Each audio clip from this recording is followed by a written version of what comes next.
সারা রাজ্যে বিজেপি সরকারের বিরুদ্ধে চার্জশিট দেওয়ার জন্য আজকে সিআইটিউ সারা রাজ্যে কর্মসূচি প্রতিপালন করছে। ভারতবর্ষের প্রধানমন্ত্রীর অর্থনৈতিক প্রধান যে উপদেষ্টা তিনি বলছেন শ্রমিকরা কাজ হারাচ্ছে।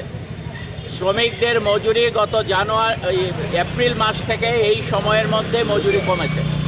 তাহলে দেশের যিনি প্রধানমন্ত্রীর মুখ্য উপদেষ্টা অর্থনৈতিক উপদেষ্টা তিনি যখন বলছেন শ্রমিকরা কাজ হারাচ্ছে, তিনি যখন বলছেন শ্রমিকরা মজুরি কমছে এবং আমাদের দেশের 500 কর্পোরেট হাউসে তাদের সম্পদ দিনের পর দিন বেড়ে চলেছে, মারাত্মকভাবে বেড়ে চলেছে, পৃথিবীর মধ্যে রেকর্ড।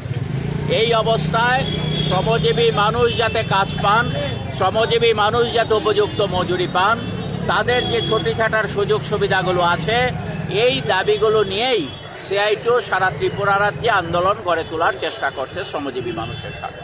এই লক্ষ্য নিয়েই আজকের কর্মসূচি।